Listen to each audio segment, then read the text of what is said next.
one that we had was, where did your clothes come from? Do you know who made them? Do you know where the fabric or the fibers came from? My mother made all of our clothes. And, well, actually, in this quilt, my mother put it together, but I had dresses out of these two fabrics. And I made the dresses myself. I was probably a teenager.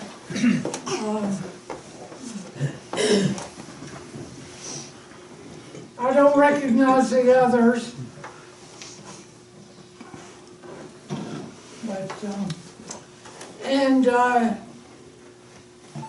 she even, I guess she took pants or suits apart that were no longer being worn, maybe transformed them into the boys' pants.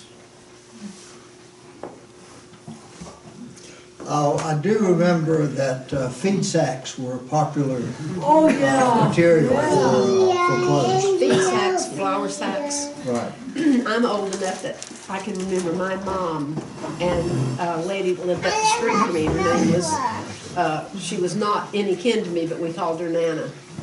And they made all of my dresses. We were required to wear dresses to school back in those days, folks. And I can remember all of my little dresses and skirts were made from the feed sacks and from flour sacks and that kind of thing. And we didn't think anything about it because it was beautiful material. I mean, it was material, very pretty material. It wasn't just a... Yeah, I had a question. Didn't they specially print up some of the feed sacks so you could do that? Right, and I'm assuming that's what they did because I can remember it was, it was very nice print. It wasn't just plain, tan feed sack type things. I mean, it was printed kind of like the print that you have on some of that. I had two dresses, I know, out of feed sacks, and also some of the feed sacks had borders around the opening. So my mother used those for pillowcases. And if you bought clothes, you went to Smithy's or ordered it from Saratoga. And I don't know if anyone's familiar with Smithy's stores, but around here that was one of the more popular stores. They sold groceries and they had dry goods and stuff like that.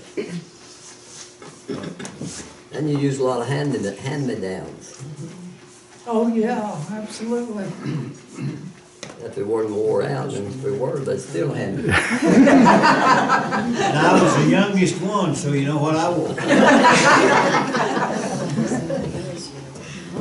Well, what happened when they did get worn out? Pardon? What happened when they did get worn out? Well, they had a lot of patches on them. So yeah, now blue jeans are popular. You can buy them out of the store with holes in them. But you'd use the old one that wore out to cut patches out of it. I do remember my mother made us a pretty new dress, my sister and me, for Easter.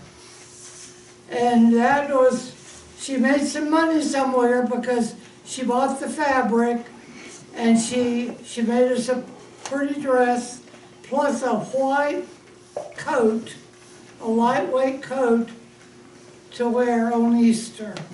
And patent leather shoes. I don't know how we afforded those.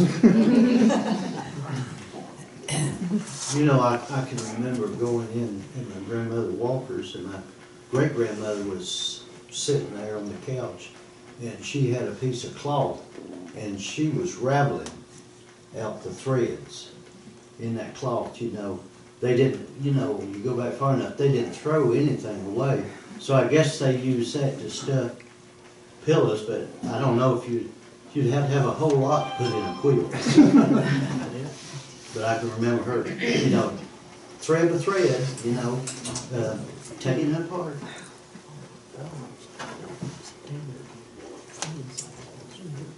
Our sheets were made from feed sacks, just the plain feed sacks. bed sheets. They weren't smooth like they are now. They weren't smooth, though, were they, Claire? Pretty rough. What was a mattress? What was the mattress? The mattresses that we had was, they called them bed ticks, didn't they, back then? It's a heavy material, and one end of it was open where you could open it. And we mentioned threshing machines last week, so there's a lot of wheat straw available. So we'd stuff that thing full of wheat straw in the fall of the year, and that made the mattress. And it's so high, when you put it on the bed, you almost need a step ladder to get in the bed. But by spring, it was flat as a Flat and hard. Did you ever have feather ticks too? Because I can remember as a kid, there used to be a feather tick on one of the. No, we never did have a feather bed. They used to- We had a straw bed. There was one feather bed in our house. Everybody wanted that feather bed. Because it was warmer. But you had so many quilts on the bed, you couldn't turn over. So you go to the bedroom, we heated the house with a fireplace in the living room. And used the kitchen stove with wood, that used wood, so it was going about all day long. So the kitchen was warm, the living room was warm, at least on one side at a time. And then when you go to the bedroom, it'd just be about like going outside now. And you'd have so many quilts, and if that straw tick was filled up, well, you couldn't turn over, but it'd keep you warm. But you roll to the middle if you were sleeping with somebody. Yeah. After it settled down some.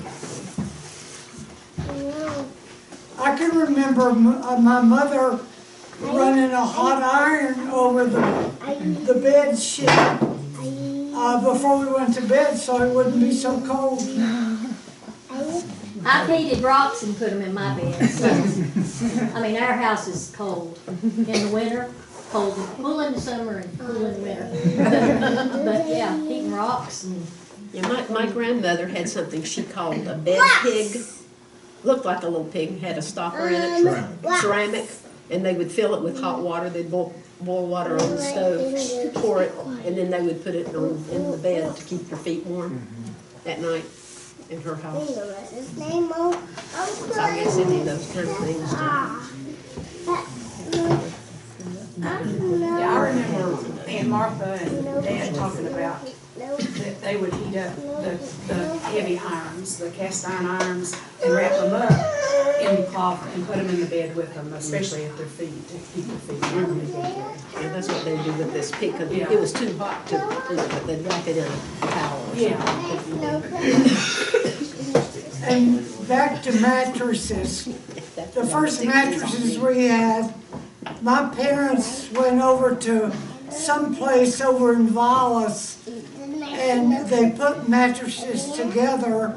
I think they were stuffed with cotton, and those were the first mattresses, real mattresses we had. Okay, so they came from Vilas.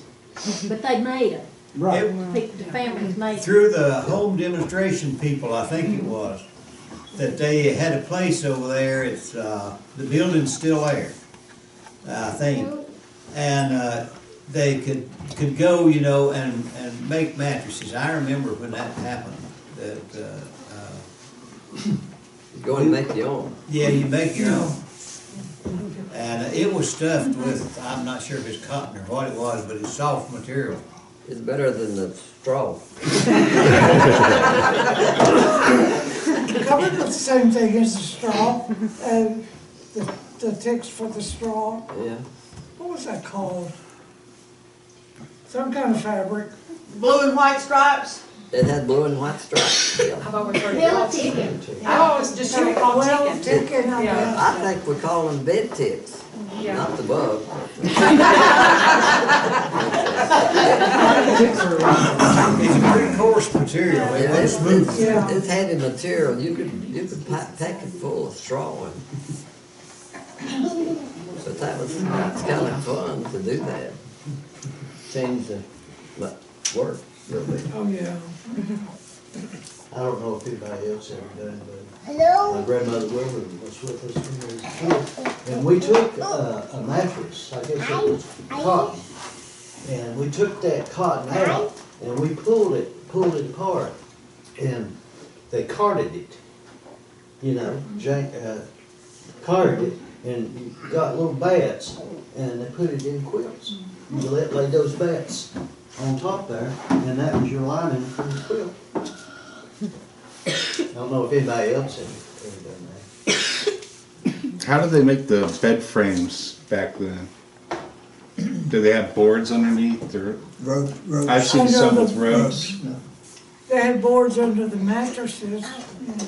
Well, they were springs too, but they were different kind of springs. What you have in beds now, you have the box springs, but they were just open springs. But there was a Well, not very older springy. style bed that had ropes across it because there was one of those at my grandpa Bill's. And I've never seen my mom as mad as she was. She came home one day and some guy that was a friend of Gramps had come along and talked him out of that bed and she had sold it to him. And she was bit to be tied because that was, I mean, it'd been in the family for no telling how many years. But it was the type you're talking about. It had the ropes pulled across tight instead of springs. And you had a tool that you tightened the ropes, so you sleep tight. And don't let When the your bed- ropes are tight. Yeah, don't let the bed Put the go. peg down. Yeah, and you would tighten them, put a peg in, pull the other side, put the peg in. Some of y'all who helped us move over at the cabin, you might have seen, there's still one his family had. I guess your great-grandparents slept in that. Is it at the cabin or no? I can't remember. It's a 3/4 size thing. I think it might be worth, instead of saving all the questions of the modern equivalents for the end, to kind of bring them in now and compare some of these questions, like where do our clothes and our linens now, where do they come from? Who made them? China. Asia. All over the world.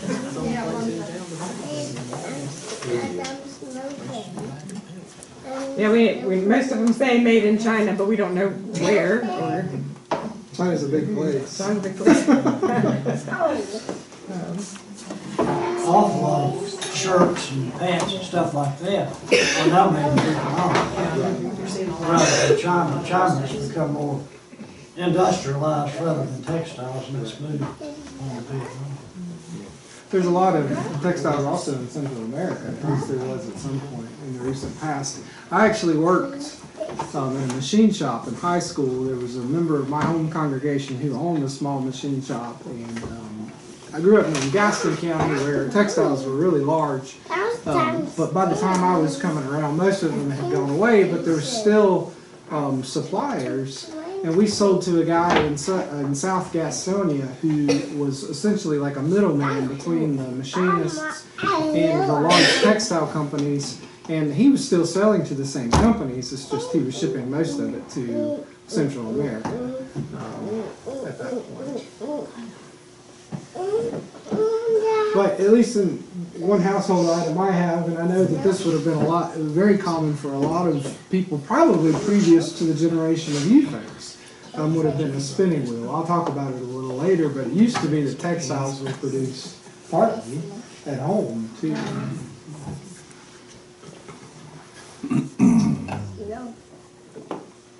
Okay, let's move on to kitchen supplies. Where did your kitchen supplies come from? You know, pots, pans, rolling pins, things like that.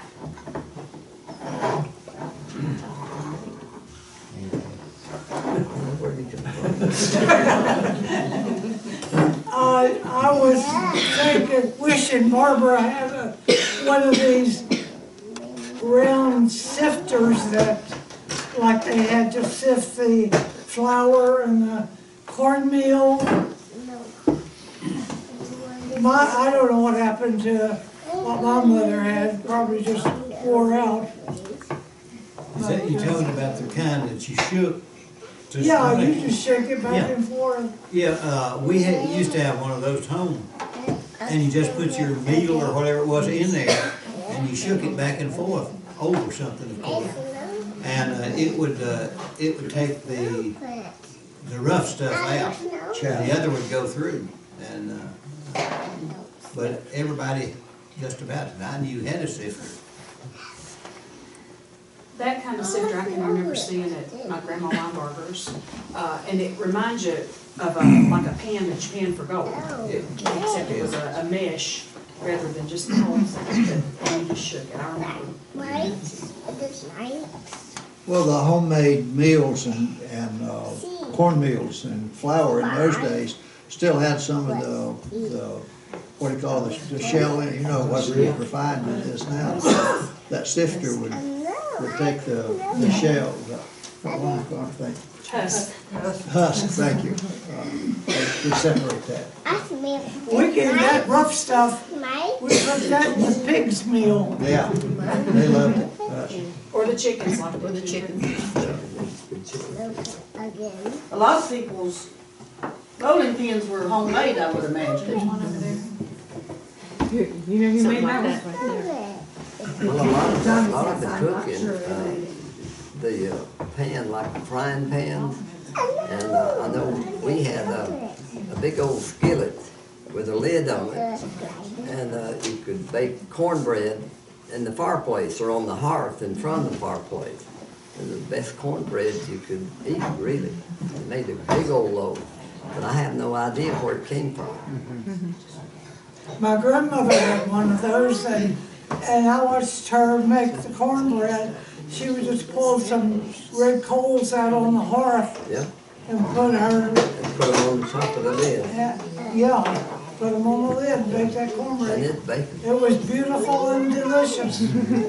I would suspect that Smithy sold that kind of stuff. Well, I think probably that might Any hardware would sell the Dutch ovens, cast iron and stuff probably. Well, you know, they used to have the door-to-door salesmen too that sold a lot of that kind of stuff, and a lot of it just is handed down from one generation to the next. You know, they Well, it was, brought them with them. it was made to where it would last. Right, a lot of it was handed down from parent to. Claire, when you were growing up, do you remember the wagon peddlers coming along, door-to-door salesmen? Did you have any of that when you were little? Coming door-to-door selling stuff when you were growing up? Are you talking about like flavorings and spices? Yeah, any of that. Yeah, I remember them coming to our house, and I remember my mother buying a bottle of something that was supposed to be the best furniture polish, and she just decided after she used it that it was nothing more than colored water. The funny thing I remember about the wagon peddlers still came along when I was growing up, and I spent a lot of time with Granny and Grandpa and Aunt Mary there. And what was always so funny to me was if Granny needed something, she would welcome them. But if she didn't need anything, she couldn't just tell them she didn't need anything. She'd make us go hide. We'd go hide in the kitchen where they couldn't tell anybody was home. And I just thought that was the most fun thing, to go in there and hide in the corner beside the refrigerator. Sounds like Jehovah's Witness. Well, it's probably a little later, but you had your Raleigh. Yeah, Raleigh, Watkins. And your Watkins, Yeah. Watkins and Raleigh. Yeah. And they had signs and all kind of things to sell. But you knew their products, and they'd make the rounds on a regular basis. I don't know how. You got a lot of your medicine. Oh, yeah, you got plenty of medicine. Little bit, and it was strong. Well, another thing that many of you probably never experienced because you live in the country, but I was a city girl. I grew up in Asheville. And I can remember as a little tiny thing, I can remember the milkman coming to our house and delivering milk about every other day. And Mother would, always came in the glass bottles. We would eat it, drink it, or whatever, and then she would leave the empty bottles out on the front porch. And early in the morning, the milkman would come and leave our milk for us.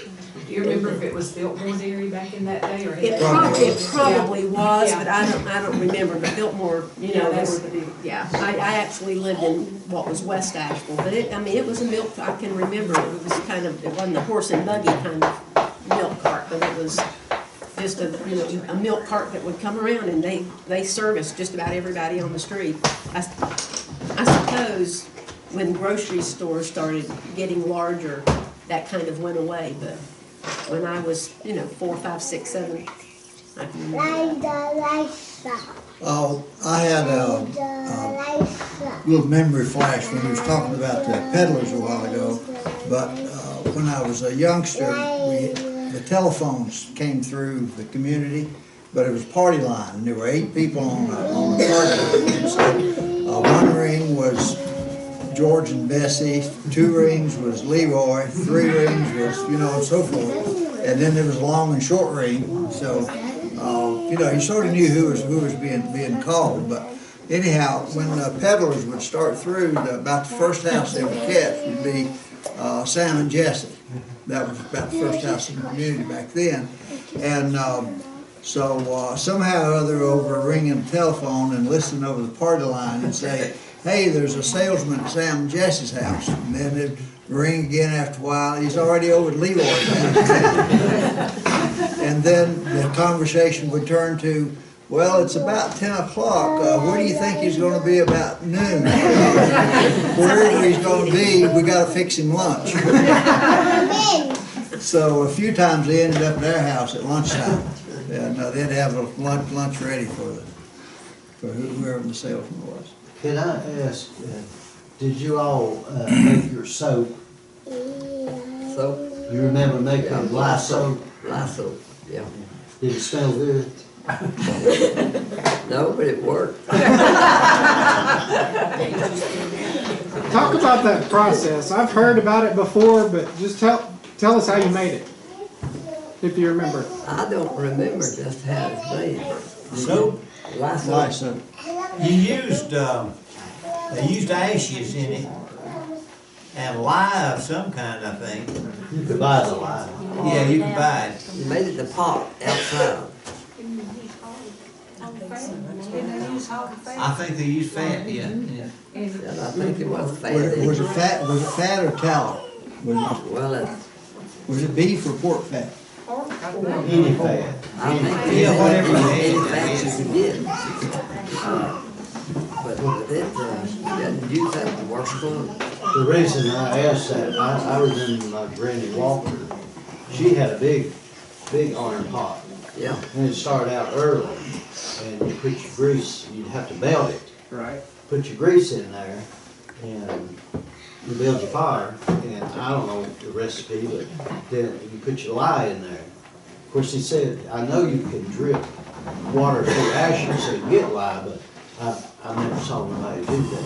But then, after it gets all dissolved, you'd have to let it cool and it would set up.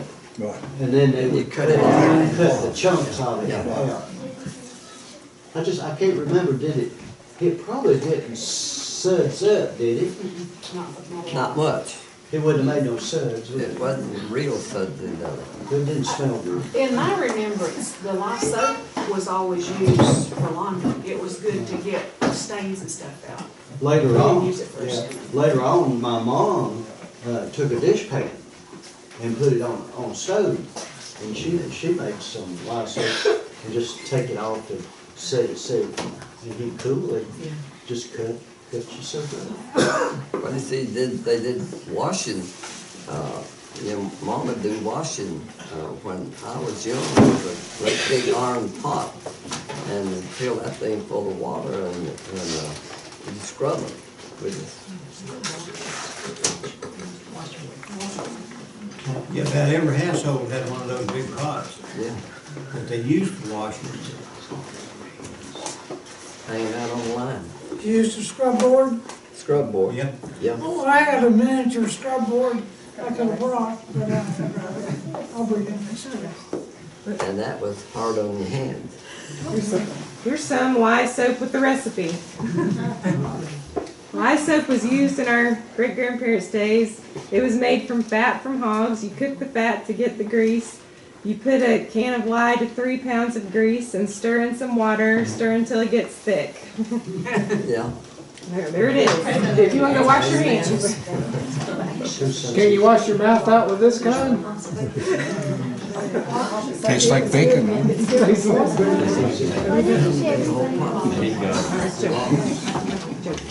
Hey, see, the ashes you were using was a lie. What? The ashes was probably the lie. That's probably was. Because it didn't have ashes in that.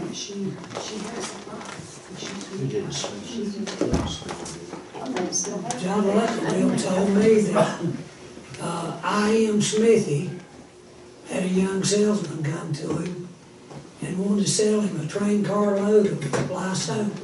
And Mr. Smithy bought it from him. Train car load of lye soap. And John told me about it. He said young fella come in and he said he wanted to see I.M. Smithy. And he walked up to Mr. Smithy and priced the soap. And John said, Mr. Smithy said, I'll take a train car load.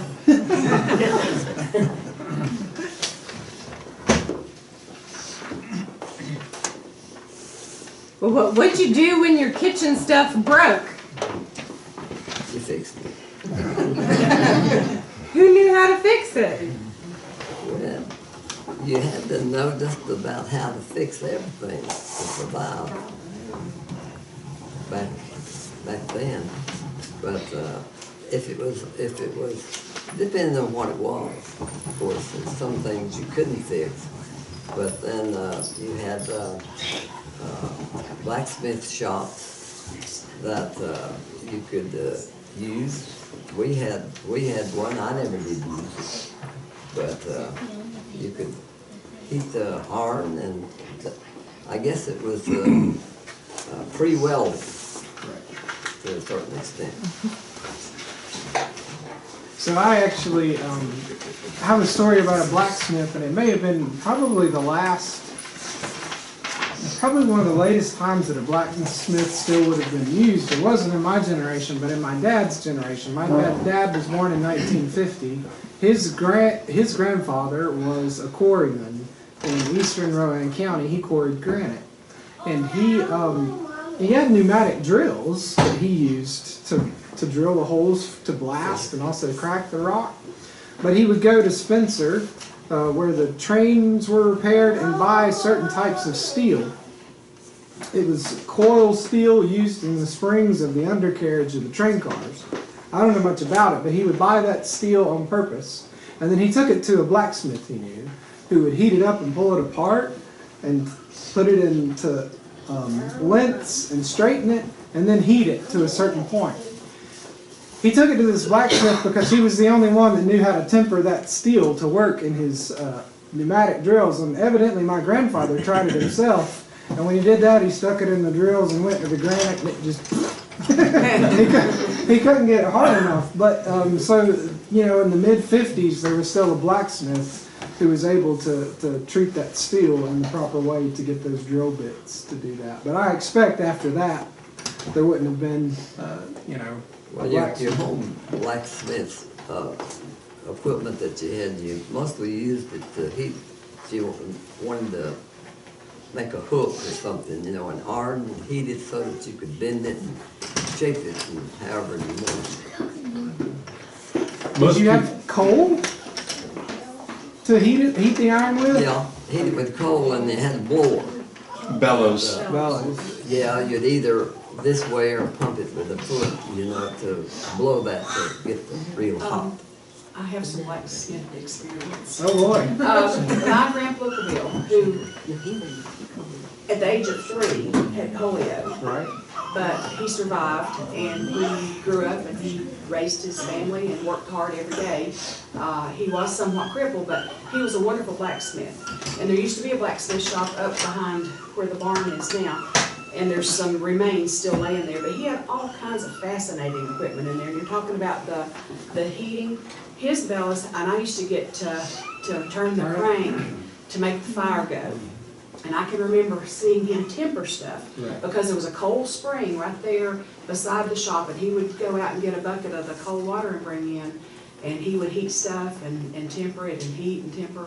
And I can remember, I was born in *55, so I can remember well into my teen years, he was still blacksmithing for the community. Yeah. He was still doing things. And I can remember people bringing all kinds of axes and tools for him to sharpen. And he had it was a whetstone, I guess you would call it, and it had a wooden crank. And I got to turn that for him too. I would turn that while he would sharpen things. I spent many a day in that blacksmith shop with him, watching him do all this stuff. Made a lot of money too, didn't you? Oh, yeah. No, he would build things for me. He would make, he made me a little wheelbarrow, a little wagon, I had all kinds of things. You got paid. I got paid, yeah, that was fun.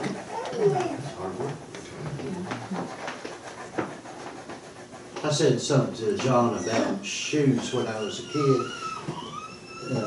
You know, if you bought your shoes, you didn't throw them away, did you, John? No, What'd you do with them? you took them to the shoe shop and had a half sole, or you could buy half sole and stick them on yourself.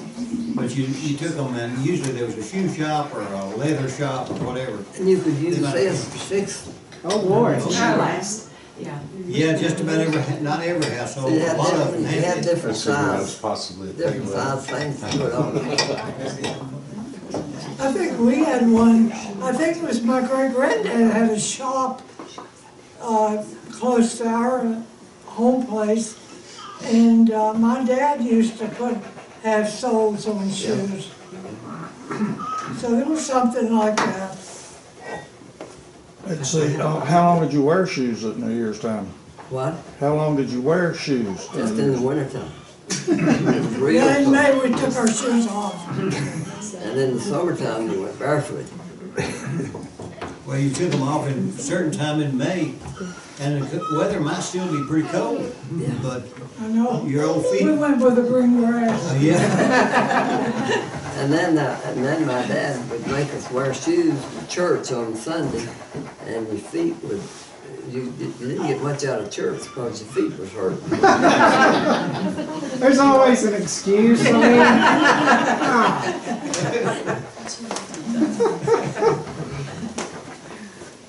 Well, it seemed like I've heard before, you know, I don't know if they did, you know, if you're out milking or something, or if you're barefoot and it's cold, you might have stuck your feet in a certain pile there. To warm it up. I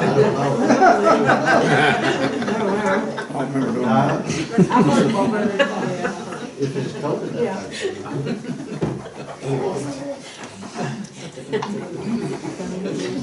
The hard part was washing them off in the creek.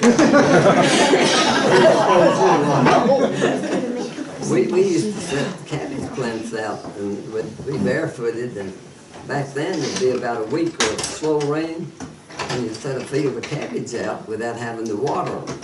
And we'd just go barefooted, and that mud and dirt would just squeeze up through your toes. And in the fall, when it was froze and you went to cut cabbage and you cut one of them heads and pick it up and that cold ice water run down the wall. Freeze you to death. so I imagine then that one of the questions has to do with where did the farm tools and equipment come from. I assume that would have been a blacksmith who made the hoes, shovels, whatever you used. A lot of it was made, yeah. Okay. But shovels, I guess we bought. And I don't know where they came from. But, and hoes, there's a lot of hoes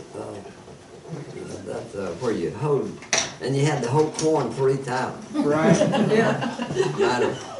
And probably did more damage that 3rd time when you cultivated and hoed it. It did good. But, yeah, with your blacksmith equipment, you could make a lot of the tools. Okay. F.W. Woolworth. Yeah. So I have a hoe head somewhere in my family, and they came square, but this one is almost perfectly round. And I remember my grandmother Morgan, she always had a garden up until very late in her life, and she would always go, like I would, as a kid, I would watch her pick a hoe out, And some of them would be newer and they have that edge on it, and she would always go to one that was rounded off. And I asked her why that one day, and she says, I don't know, I've always used that when I can get around things a lot better. Not So, as heavy too. yeah, it wasn't as heavy, so she really liked a well-worn hoe. Yeah. Well, some people made the hose from cross-cut saws. Okay. They cut a section of, and they made good hose. Right. And you'd have to sharpen those to, so you could cut grass and stuff with them. And that would wear it down Right. eventually, and using it too. But, But you could never wear them out.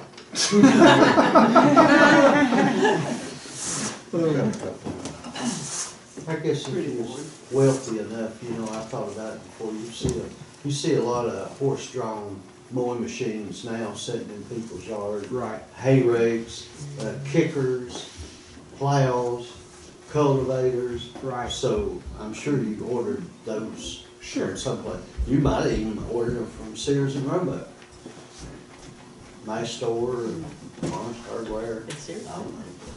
Use a mowing side instead of. Mowing signs, And we use plenty of them. cradles, I never used a cradle.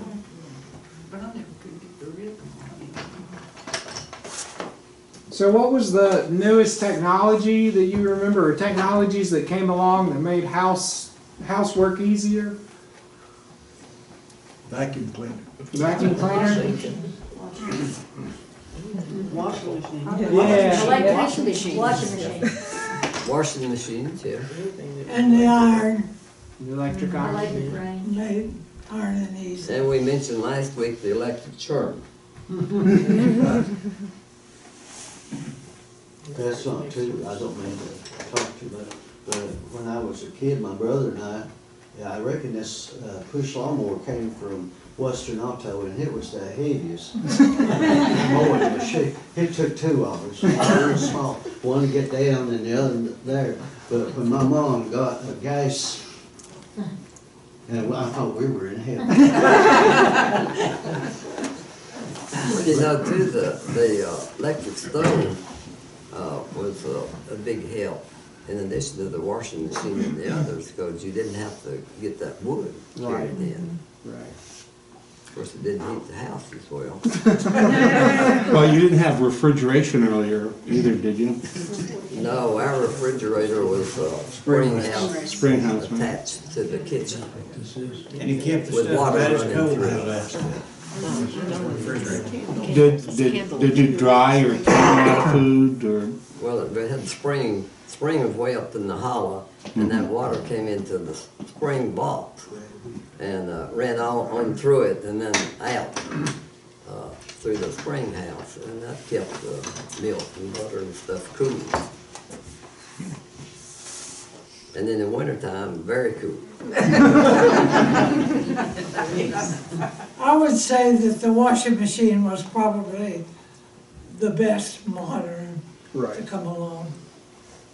But that first washing machine, it had the wringer on it, that you had the. And you still have to turn the wringer to get the First clothes. ones, I think, did turn, but then they become automatic, and you had to, rinse your clothes and let the washing machine rinse them, and then you'd run them through the wringer to, it didn't spin, Maytag. and spin them dry. Well, Maytag. Huh? Maytag. Maytag. Sometimes pop the buttons off. And if you had to be careful, you didn't get your fingers in there. Well, our mother, I don't know if you remember it or not, she got her hand caught in that wringer. And it had a release on it that you could hit the top, and it would release, but she didn't think of that. So it ran her arm through there a good little ways, so she reversed it, ran it back out. Remember that?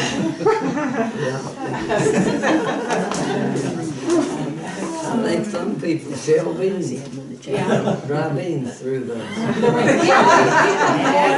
There was an old wringer machine there, we used it to shell beans, just run them through there. Yeah, run them through the dryer and the beans would pop out. Yeah. That's good old days. So. Yeah. My mother said, don't tell me about the good old days. Kind of like the golden years. Well, Clara said the most important was the washing machine, but for me, when I came to the farm when I was 7 years old, the front lawn was mowed with a goat. My boy had been diagnosed with ulcers, and so he was supposed to drink goat milk. So they bought a goat, milk for the goat milk, and then to mow the yard. But we moved up from there very shortly, and it was the push mower, like you were talking about. And that is the heaviest push mower. But many times I mowed the yard and the banks with that push mower. It took 2 days to mow it. But I do remember the first motorized one, and I was in heaven. And incidentally, in 1952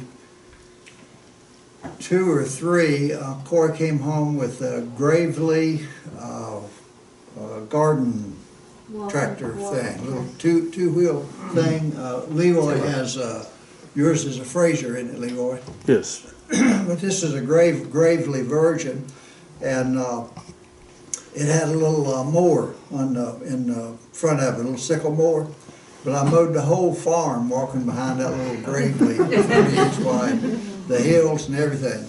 And one day I was up on halfway up the hill, and it was hot, and I'd been mowing for days, and so Jonas and Danny from across the street decided to come for a visit, and so about the time they got over there, it got so hot that this, I think, maybe been sidling, I'd probably just filled it up with gas and some spilled out. Well, anyhow, the mower caught on fire.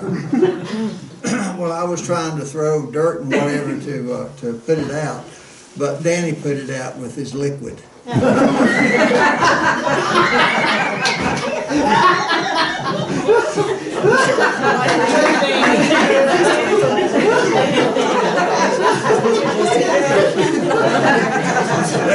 He may have had some help.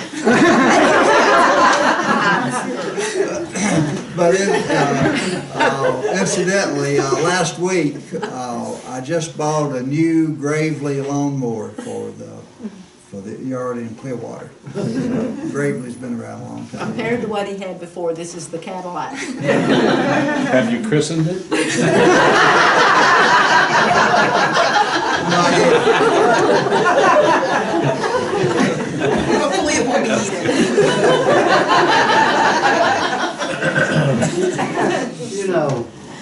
Another thing I think was great for us was we lived close to town, and our house, it was an old schoolhouse, it was brick, but the basement, you could walk through it, the floor was dirt, which that's okay, but we had a coal furnace, a big furnace that you had to put coal in, but it wasn't stoker furnace.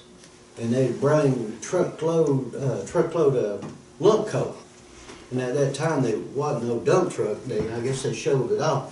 Well, gosh, then we had a little metal wheelbarrow, and we had to get that coal up. You could shovel some of it up, and then you'd have to pick it up, put it in that wheelbarrow. We'd roll it in the basement, and then after a while, we'd put boards down and have to go up and dump that.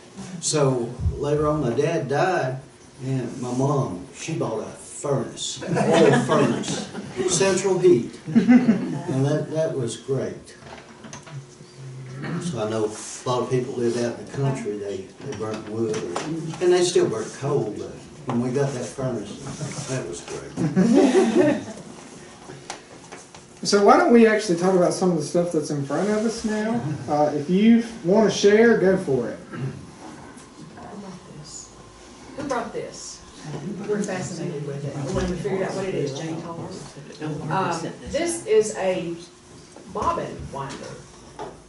And it has, and I looked it up on here, and you can buy them on Etsy right now. But it's made in Sweden, and it attaches to the corner of your table or whatever. But anyway, you turn this, and you would have, I guess, your spool of thread over here, put your bobbin here, and just wind it on there for your sewing thread. And the workmanship in it is just it's amazing. Phil's been impressed with all the gears and Probably everything. for Yeah. weaving, putting your, Oh, your bobbins, weaving, your okay, weaving gotcha. bobbins on it, but, Okay. I mean, it's been used for. Yeah, but it'd been like a long bobbin, I guess, yeah. Yeah, but I think It's a worm gear like a 19 and 19 T model use. Same principle. I'm glad to find out. We didn't. Yeah, I found it on Etsy. I put the company name down. Yeah, well, you want to go around the table? Well, I've never, maybe I've seen one, but I don't know if I have or not. Y'all know what this is, don't you? It's a scale to weigh, and Nancy said they weighed what? You all weighed. Even when Bradley and Tina were young, we were still growing cabbage. And we had one that was fastened to a big long pole. So we would fasten the cabbage sack on the hook and lift that pole up, and you could weigh the bag of cabbage. So you had to get it up, 50 pounds up, so it's off the ground, not hitting anything. So you know you got 50 pounds in that bag of cabbage. Did your father use a hand help? I mean, I cut cabbage with him, and he knew he had 50 pounds in there. Oh. He'd use Daddy that. would check one every now and then, but he never missed. No, he didn't miss. He didn't need one. He could just pick it up and tell. The spiral slicer. And turn. And you can still buy them similar to that. I've seen them, but they're plastic. But it says it can be used on potatoes, carrots, beets, onions, cucumbers, turnips, and pineapples. This is a very, yeah. Auger, right. The brace said About The big sale? Don't have any, I couldn't find it. We've got two or three somewhere, but I don't know where they are. I'll tell you, side on that, when I started teaching industrial arts, we had those. Yeah. That was the tools, hand tools we had to learn to use. And you had the augers that, just had a piece across the top. Yeah, someone's got one here. There's one here, I brought one. Yeah.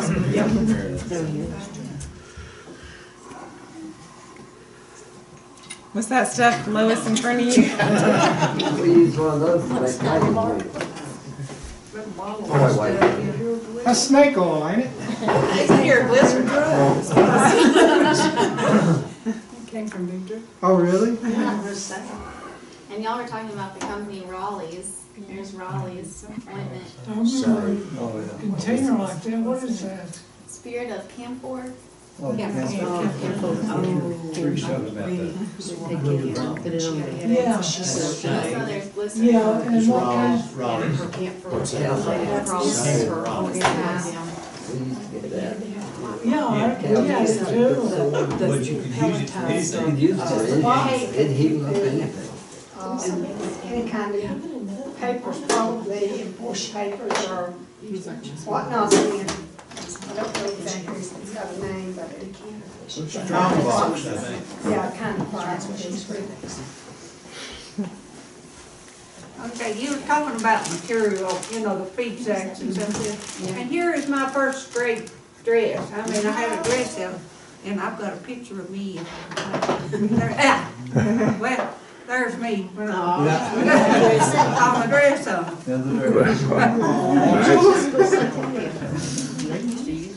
I sure have changed. And this, Clara and Merle's mother made this. This is called, you know. I think she made one for Every one of them, yeah. everybody in the Family, yeah. even the grandchildren. Is tablecloth? Yeah. Is it Knotted beds for them. Oh, that's. And I've also, she's got and she made the fridge, you know, that goes on. It's better than what you like to do. And she's got a canopy, I've got a canopy too also that she made. And that was my spatula, my mother had that, and I don't know where, or, you know, I don't know who made it or what. She always had it, so. cake icing or something, you know, so I don't. Decorate a lot of things. Spread all the stuff, you know. Oh.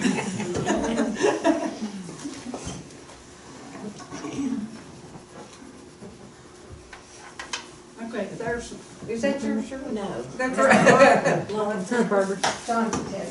Yeah. That is a, HC remembers that, I'm sure. That was, The block and tackle. block and tackle. Yeah. And, you could lift stuff up with it off the ground. We, when they kill hogs, you'd swing them up, you know, so they could work on them, cut their legs off, or feet off and stuff, and, Did they dip them in hot water to get the? yeah, they dip them in hot water. In a big old. Also, we, made fence with this. You could have We your call it wire, a wire stretcher. and you had to make a outfit to put on your fence, you know, so you could wrap it. But, they was good for a lot of things. Anything you needed to pull, it worked. Just had a hook right here that would fit right on barbed wire. So when you fed the wire through there, it would catch on a bar, and then you could use that to pull it against the fence post to tighten up your barbed wire fence.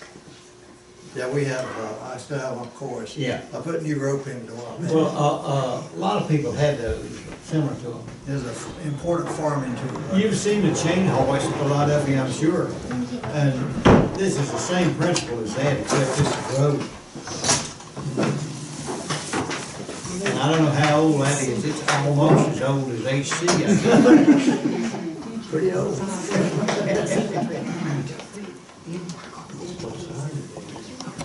This is a churn. Yeah, Barbara brought this is a churn. The one we used at home had a wooden, bottom to it. And, a lid similar to this and a dasher. And, it wasn't electric. Yeah, it's bigger than this. The one we used had, down here at the bottom, it had a piece that ran across each other. And, you'd have to go up and down with this till it made butter. And that took forever sometimes. And your arm could get all sore. Get a measure and pour hot water. Yeah. Yeah, if you put hot water in it, but it affected your butter. It wasn't as pretty. And it got you in trouble. Yeah, it got you in trouble. You didn't do that when they was watching you. And was that all down here? And the lamp there, I'm sure all of you are familiar with Oh, those. yeah, we grew up with those. And, do your homework now by that light sometime or other, and thank heavens, about the time I started having homework, why REA came through, and we had lights. And, they tell the story of an old fellow over here on 194 down towards Todd. They wired the houses and then hooked up the electricity to it. Well, some of the lights were on, you know, where they had put them in, hadn't turned them all off. Well, at his house, his light came on all of a sudden. And so they was thrilled with it, but it got dead time. And they said that he was afraid that it was gonna burn his house up. And said he said if they ever, he didn't think they'd ever get up the hill over there, Stevens Hill. But if they did, it'd burn everything up going down the other side. So he hung his boot over the light, put it out. And I think somebody helped him discover where he turned it off. But the houses were wired, and most of them had one light in the ceiling. And it had a pull chain to it, or some of them, if you got real fancy, you had a switch. And that was it. You didn't have a lot of light really, but it was better than what we'd had, than the lamp. And HC said last week that electricity came here in 36. 36 or 38. No, it was about 38 or 9. It's 38, I think. I know it was the first year I started to high school, and I graduated from high school in 42, so that would have been 38. Yeah. And you carried those lamps from room to room. You didn't have one in every room where you could just go in the room like you do now and flip a switch. But I think we got electricity in 48. because there were people along the way who wouldn't sign right-of-ways. And Mom and Daddy had their well already dug and the pump in it, waiting for a few years until they got water. But that really, really made a difference in lighting, and not only did it give you light, but the electric mixer and things that you use in the house. Radio, TV was a long time coming, but the radio, and we had a radio that ran off of, my dad rigged it up to where he used a car battery. And then when it was doing the milling, it'd keep a battery exchanged and charged up. And would run that radio. And boxing was popular back then. And people in the whole community would come in to hear a boxing match. And it's this, I can remember that. I don't know how Mom put up with it. They just sat and look at the radio just like it's And you didn't make much noise when that was.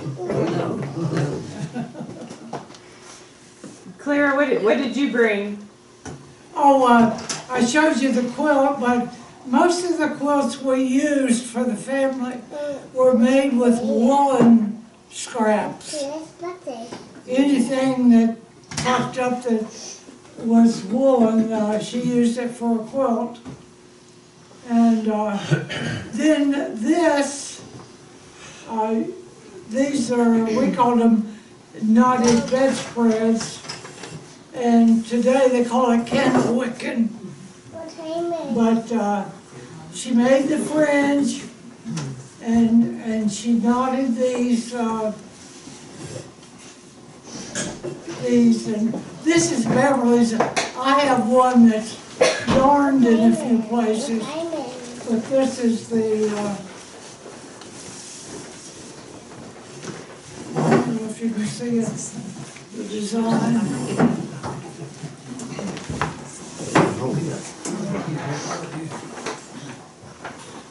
Just kind of hold it up. We'll hold it up and hide you.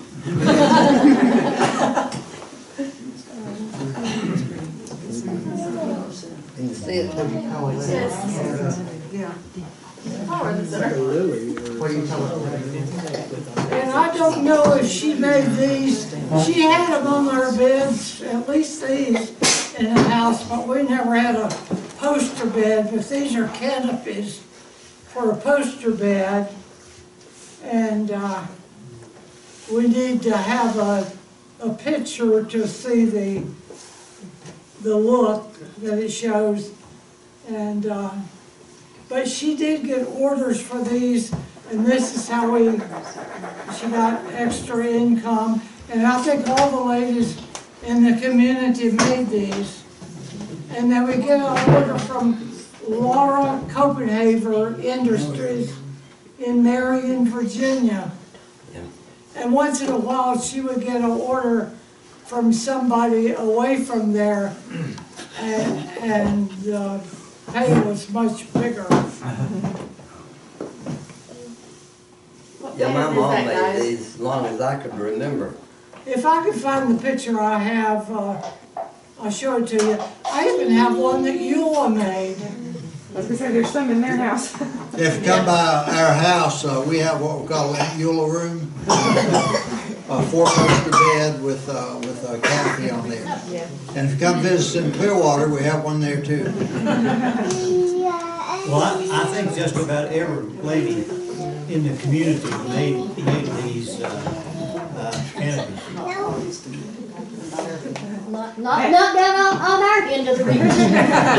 Not in our house. I don't think people around us did either. That was a couple people. It was kind Mom of, didn't have time to do that. I think it's kind of more of a, kind of close, in the big hill section here, Yeah. that about everybody did. It's really almost a lost art. Yeah. People don't do that.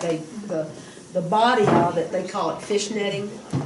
And then all of the stuff that goes around it is the fringe. They're designed. Yeah. Yeah, Mag designed what they call a double diamond, and it could be one of at Mags because it has the double diamond design on it. Yeah, they had different designs. They had different designs of it. And there's a top that you had to make it was narrow and went all the way around it. Put the tassel on the- Yeah, and you cannot tell, I don't think where the tassels No, were. no, you Oh, can't. yeah, you can, maybe right around the corners. She made this part separate and then attached it to the top part. I know, I helped Mom some, and I made those tops part, because you could get a roll of that real quick. But when you made the fringe part of it, it was a long roll. We still have needles. Let's see, which one? By the way, my first college tuition was paid by threading needles for those. I got a penny per needle. Take about 5 minutes per needle to thread them. But I had a little card to keep in there, the little box, their canopy box. So I'd write down and I'd cross off numbers. What is it? You do 4 things in the diagonal, that's 5. So every 5 needles would be 5 cents. And anyhow, at the end of the month, they'd pay up. Hey, see, someone didn't, they told him thread the needle, I can't remember who it was. When you threaded the needle, you had to turn it every time. You go to the other side. Somebody just kept going. Did I get who did that? Someone. Yeah, Lord. Okay, HC, what'd you bring? Well, I brought a quilt very similar to the one that back here that Claire bought, but I brought the modern thing to it. Not even been open. There you go. That I got for Christmas, an army blanket. What's the other thing in front of you? The shoe. Oh, that's right. Yeah, I This know. is the shoe. I forgot. Yeah, this is repair shoes. This is one that's come from Phyllis's side of the family, and I think her dad used it some. But you're talking about putting high sole in shoes, so you had different sizes of these. This is, of course, a child size, and you put that shoe on there, and that's not fitting too good. But you took and you had little nails. And that would brad the nails when you drove it through on the inside of the shoe. And you never wore a shoe out. I don't know if it's the proper term or not, but I've heard those as I was growing up called a shoe last. Is that? Shoe lace, yeah. Okay. Mhm. Yeah. Yeah. That's a shoe lace. Leroy and Angela? That's a small oil lamp. I'm not sure if it would be for a child or. John Walter says the nightlight. Well, yeah. I guess the globe got broken sometime or another. And this, we assume, was Leroy's father's razor. Straight razor. Not a straight razor. Well, Safety razor. It's got a Early different safety kind of a. Yeah. It's not a wide, flat, two-edged. Looks like it goes in there and bends down or something. Now I'm not sure how you changed it. A box of fish hooks. Back then, that would have been a modern razor. These were the kids' toys. A teething ring. And I guess that was something they just played with. A corn shuck doll. And this, they called them Stereopticus or something. You had a card that went in there and you looked through it. It's kind of like the Viewmasters. This would be the early version of the Viewmaster. I was fascinated with that when I would visit Leroy. And then I guess the men had to have something to do at night while they were sitting around. So there's 2 baskets here that are carved out of walnut shells. Then the bigger baskets are peach seeds. A little smaller. These are the small ones that are cherry seeds. Then there's rings on here. Are they done on peach seeds? Cherry, I think, but. The cherry seed wouldn't be that big. Peach then. I don't know. Must have been a peach seed. I guess that's what they did at night when they didn't have anything else to do. That must have been a popular pastime because there were some of those that my Grandpa and Granny's house too. Do you have any idea who made them? But I can't imagine working a I'm card not in thinking it might a have been basket out like that small. You think it might have been some of the buckets? I was thinking it was Bynum Nurse. That is who it was. Because Bonham's wife would have been Granny's cousin, and that's where the. I'm pretty sure that's- You're right, it was Bonham's. It's more like it. Yeah. The thing that we did at night was play checkers. We're gonna talk about that next week. We are. So what do y'all have?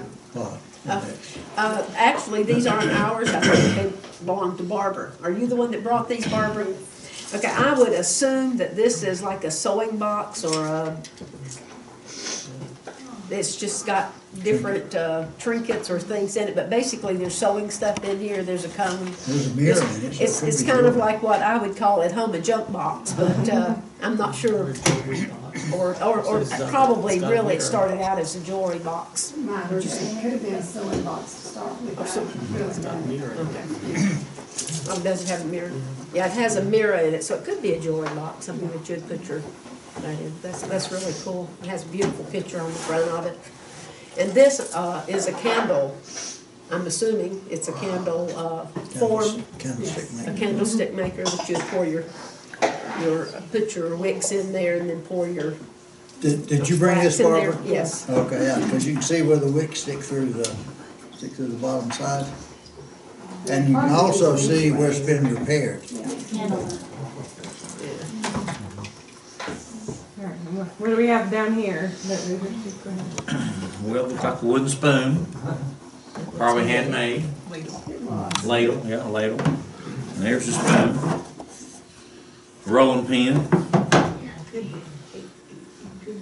That roll pin, then. Iron. Gas in one, but we don't have the little tank because it's on. Oil can. Hey, Mike, let me comment on the oil can. A modern day oil can has a little trigger on it, where you squirt your oil in. So this is one of the older versions. So how did you get the oil out? Bottom of the can. The bottom of the can has a, can you hear it? You click the bottom of it to squirt where you want. Do you know who made this spoons?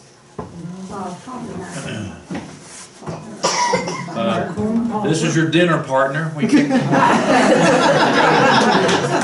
go to dinner, nobody talks to you. Nobody talks to anybody. All right, Wayne, what you got? I don't know what this is. Anybody know? Jiffy Popper.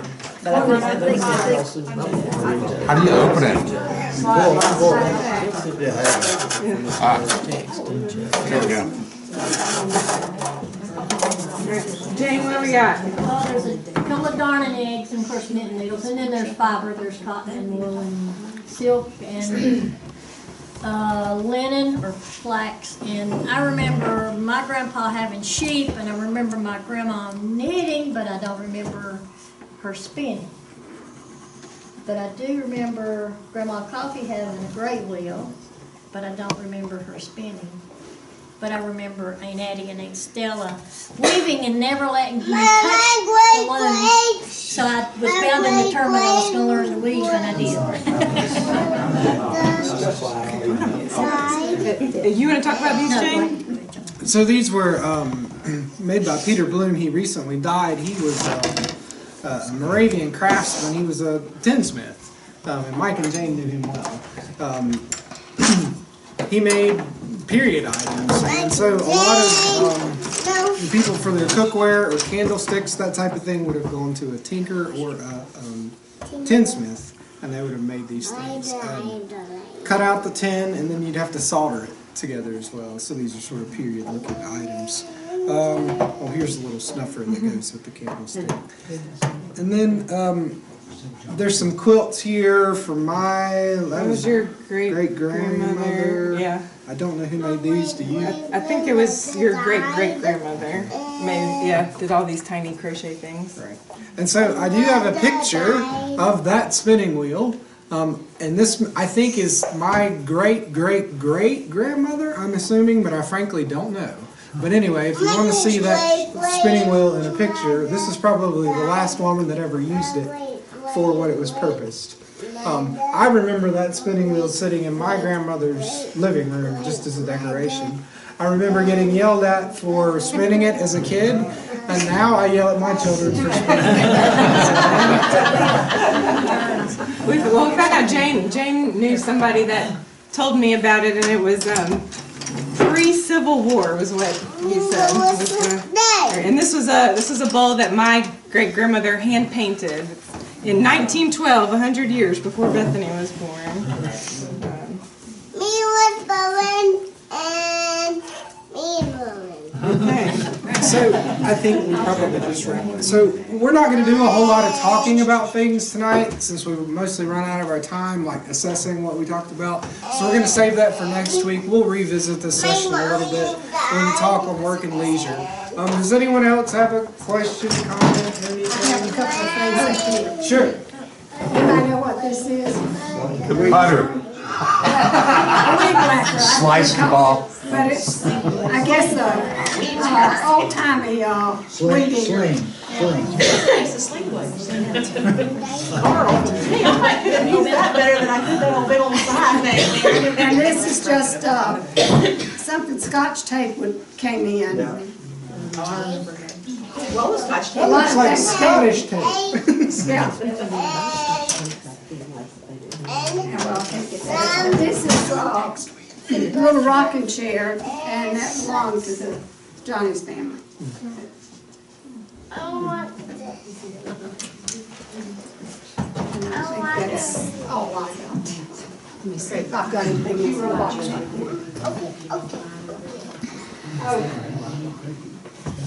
Guess probably most of you ladies know what this is.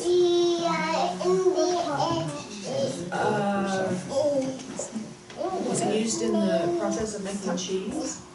Pickles, probably. Okay. Kraut. Kraut. Wait it down. And this is just another little sewing basket. Is that a pine needle one, maybe? Yes. Yes. Kind of needle. Okay, I think that's it.